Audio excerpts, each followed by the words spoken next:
guys, so a lot has happened since the Mavericks idiotically traded Luka, a perennial superstar, to the Lakers for Anthony Davis. I mean, you have Mavericks fans canceling their season passes, protesting outside of the arena. I mean, there was even a story that came out 2 days ago regarding Mavs GM Nico Harrison being subjected to death threats and racist remarks after the Luka trade. I kid you not, guys. Let's get into it. It says Dallas Mavericks general manager Nico Harrison has been subject to death threats and racist remarks following the team's trade of Luka Doncic to the Los Angeles Lakers last Saturday. ESPN's Tim McMahon reported the news on Friday's edition of NBA Today. Quote, "This is a heartbroken fan base, and there have been some very unfortunate developments regarding that anger," McMahon began. "Nico Harrison has been subjected to death threats. There have been racial epithets included in some of those. Certainly security is going to be beefed up. There will be protests outside the arena early. Those are planned. Security will absolutely be beefed up. Nico Harrison is not going to be in his normal seat in the stands. There's no reason to subject him to that kind of security risk." Now, this is Mavericks fans, right? This is the reality, right? And obviously, once you bring violence and, death threats into the fray, I'm out on that, right? There's no room in the game of basketball for that type of behavior, and just in general, just in life in general. But I want to key in on this topic for today's video. So, for those who aren't aware, Mavericks owner Patrick Dumont has finally, after a week-long silence, he has finally spoken out since the Luka Doncic trade, and he had quite a few things to say about Luka, right? So it says here, where we one of the quotes here, it says, "If you look at the greats, Jordan, Bird, Kobe, Shaq, they worked really hard every day with a singular focus to win. And if you don't have that, it doesn't work. If you don't have that, you shouldn't be part of the Dallas Mavericks. That's who we want." Now, I kid you not, guys. Luka, the Mavericks have not been to the finals since 2011. Dirk. And Luka, who was basically on one leg, brought him to the finals, right? And you have this guy saying that Luka did not have a singular focus to win and that he did not work hard. And to put everything on top of that, he used Shaq as an example. And I'm not trying to be disrespectful to the greats, but Shaq is the last person you want to put in the same sentence.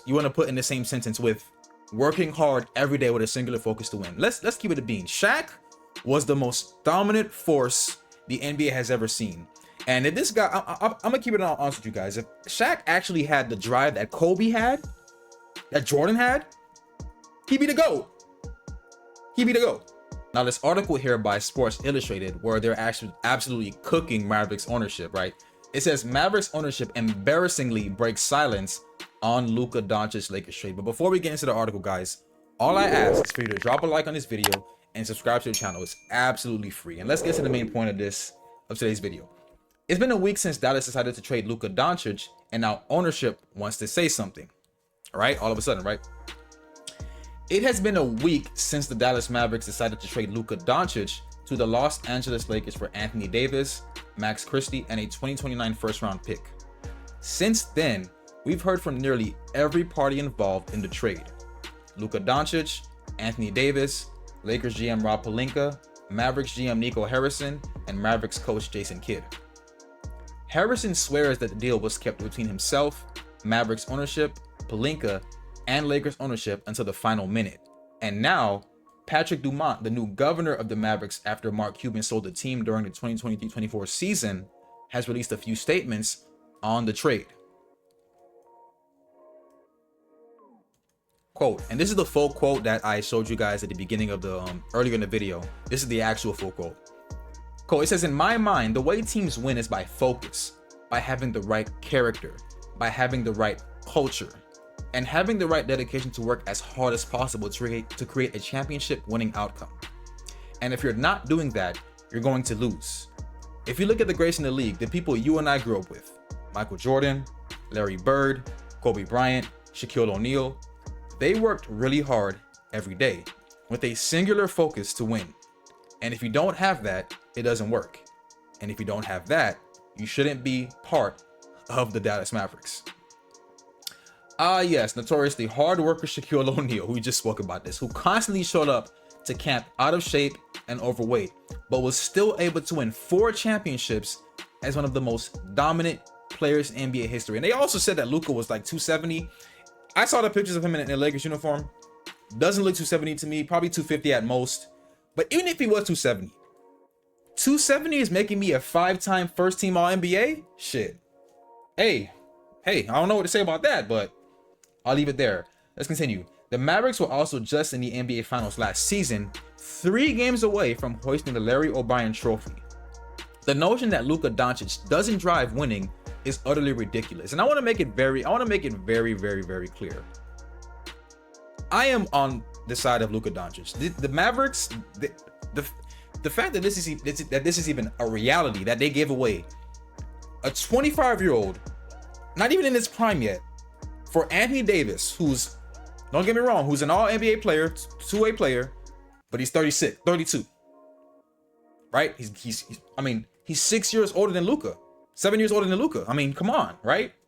Let's continue here. It says, he was the biggest reason they made it that far, as was the only reason they made the Western Conference Finals in 2022. It's one thing to trade away a superstar before he reaches his prime, but it's another to kick him on the way out.